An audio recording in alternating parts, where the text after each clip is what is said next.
அஸ்ஸலாமு அலைக்கும் வரஹ்மத்துல்லாஹி வபரகாத்துஹு. அலைக்கும் ஸலாம் வரஹ்மத்துல்லாஹ். இப்போ ஒரு கிழிஞ்சு போன ஒரு குரான் இருக்குது, அது எந்த யூஸும் பண்ண முடியாது. இப்போ அந்த குரானை என்ன பண்ணணும்? ஒன்று மதசால வைக்கணுமா இல்லை வேறு என்ன பண்ணணும்? சகோதரி அவங்களுடைய கேள்வி. இப்போ குரான் நாம் பயன்படுத்துகிறோம்ல, அந்த குரானுடைய பிரதி அந்த முஸ்ஹஃபில் ஏதோ ஒரு பக்கம் கிழிஞ்சு போய் இருக்குது. அப்படி கிழிஞ்ச பக்கமாக இருந்தால் அந்த கிழிஞ்ச பக்கங்களை என்ன பண்ணுறது? அதுக்கு ஏதாவது மார்க்கம் பிரத்யோக கட்டளை ஏதாவது சொல்லுதா அப்படின்னு கேட்குறாங்க. மார்க்கத்தில் அப்படி எந்த ஒரு தனி கட்டளைகளும் எதுவுமே இல்லைங்க. இன்னும் சொல்ல போனால் இது போன்ற ஒரு பிரச்சனை ரசூலுல்லாஹி ஸல்லல்லாஹு அலைஹி வஸல்லம் காலத்தில் வருவதற்கே வாய்ப்பும் இல்லை. ஏன் வாய்ப்பு இல்லை? இன்றைக்கு இந்த குரானை எல்லாம் முழு ஒரு தொகுப்பாக ஒரு புத்தக வடிவில் வச்சிருக்கிறது நாம தான். ரசூலுல்லாஹி ஸல்லல்லாஹு அலைஹி வஸல்லம் காலத்தில் எல்லா முஸ்லிம்களுடைய வீடுகளில் குரான் தொகுப்பு இருக்கவா செஞ்சிச்சு? இன்னும் அந்த குரானை ஒட்டுமொத்த தொகுப்பாக தொகுத்தா எல்லாரும் வச்சிருந்தாங்க. குரானே எப்ப தொகுக்கப்படுதே? நபி ஸல்லல்லாஹு அலைஹி வஸல்லம் அவர்கள் மறைந்து போன பிறகு உமர் ரலியல்லாஹு அன்ஹு அவங்க அபூபக்கர் அவர்கள் ஆட்சி தலைவராக இருக்கும்போது சொல்லுவாங்க, ஒரு யமாமா போர்க்களத்தில் குரானை மனப்பாடம் பண்ணி நிறைய ஹாஃபில்கள் இறந்துருவாங்க. அதுக்கு பிறகுதான் உமர் அவங்க குறிப்பிடுவாங்க, அபூபக்கர் அவர்களே இப்படி யமாமா போர்க்களத்தில் கிட்டத்தட்ட 40க்கும் மேற்பட்ட ஹாஃபில்கள் இறந்து போயிட்டாங்க.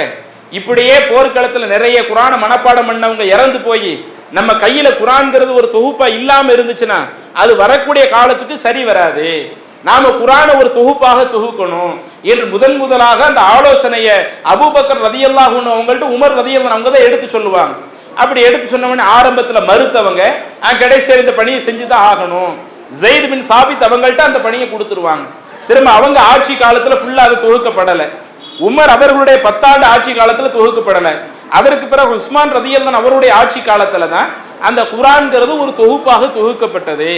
அந்த தொகுப்பு இன்றளவும் இன்னைக்கு என்ன செய்யப்படுது? 2 மியூசியங்கள்ல உஸ்மான் அவர்களுடைய காலத்து பிரதி இன்றளவு பாதுகாக்கப்பட்டுக்கிட்டு இருக்குது. இதை நம்ம பார்க்கிறோம். அப்ப இது நீங்க ரசூலுல்லாஹி ஸல்லல்லாஹு அலைஹி வஸல்லம் காலத்தில் இந்த கேள்வி வருவதற்கே வாய்ப்பு இல்லை. ஏன்னா அன்றைக்கு இது போன்ற விஷயங்கள் எல்லாம் வீட்டுல குரானை வச்சிருந்து அப்ப அதுல ஏதேனும் ஒரு பக்கங்கள் கிழிக்கப்பட்டு அதுக்கு பிறகு நாங்க என்ன செய்யறது ரசூலுல்லாஹி ஸல்லல்லாஹு அலைஹி வஸல்லம் அவங்கள்ட்ட கேட்கும் பொழுதுதான் இதற்கான நேரடி தீர்வே நமக்கு கிடைச்சிருக்கும். அப்ப ரசூலுல்லாஹி ஸல்லல்லாஹு அலைஹி வஸல்லம் காலத்துல அப்படி ஒன்று இல்லாமல் இருக்கும் பொழுது அப்ப இது போன்ற நேரத்துல நாம என்ன பண்றது? இன்றைக்கு அந்த குரான் பிரதிகளை என்ன பண்றது? குரான் பிரதிகளை நாம் நம்மளுடைய வசதிக்கு தகுந்த மாதிரி தான் வைத்திருக்கிறோம். அப்ப நாம நம்மளுடைய வசதிக்கு தகுந்த மாதிரி வைத்திருக்கும் பொழுது அதுல இருந்து ஒரு பிரதி கிழிந்து விட்டதா? அப்படி கிழிந்ததை ஒண்ணு அந்த குரானோட அட்டாச் பண்ண முடியுமா? ஒட்டி வைக்க முடியுமா? அப்படி ஒட்டி வச்சோம்னா அதை அடுத்து படிக்கிறதுக்கு அது ஒரு யூஸ்ஃபுல் ஆகும். அப்படி எதுவுமே ஒட்டி வைக்க முடியாது என்று சொன்னால் அதை நாம குறிப்பிட்டு இப்படித்தான் பாதுகாத்து வச்சிருக்கணும்.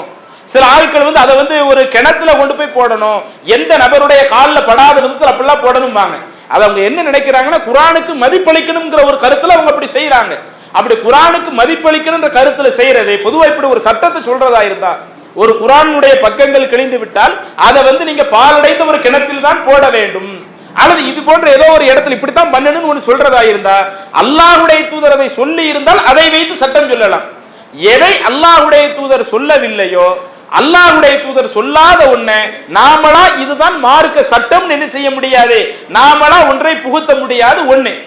அதுக்காக அந்த குரான் பேப்பரை ரொம்ப எதை நமக்கே அநாகரிகமா தெரியுமோ அது போன்ற விஷயத்துக்கு பயன்படுத்தாதீங்க.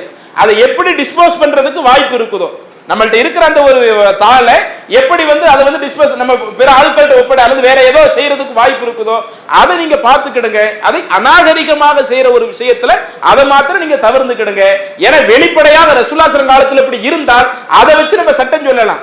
அல்லாஹ்வின் தூதருடைய காலத்தில் ஒன்று சட்டமாக இல்லாத பொழுது நாமளா புதுசா ஒன்று உருவாக்க முடியாது. அப்ப அதை அப்புறப்படுத்துவதற்கு நமக்கு எது நல்ல வழியாக தெரியுதோ அந்த வழிகள் எதை நாம கையில் எடுத்துக்கொண்டாலும் அது பிரச்சனை இல்லை. அதை அப்புறப்படுத்துவதற்கு எது நல்ல வழியோ நாம குறிப்பிட்ட ஒரு வழின்னு சொல்ல முடியாது. ஏன்னா மார்க்கத்துல ஒரு குறிப்பிட்ட அம்சம் இருந்தா தான் செய்ய முடியும். அல்லது ஏதாவது ஒரு சின்ன சின்ன தொகுப்பாக சேர்த்து அதை நம்ம படிக்கிறதுக்கு மனப்பாடம் பண்றதுக்காக தனித்தனி தொகுப்பா வைக்க முடியுமா? அதை எவ்வளவு பயன்படுத்த முடியுமோ அதை முயற்சி பண்ணுங்க. பயன்படுத்துவதற்குரிய ஒரு நிலைகள் எதுவுமே இல்லாட்ட அதை அப்புறப்படுத்துவதற்கு நமக்கு எது சிறந்த வழியா இருக்குதோ அதை அவமதிக்காத விதத்துல அதை அப்புறப்படுத்துவதற்கு எது சிறந்த வழியோ அந்த வழிகளை கையாண்டுக்கலாம்.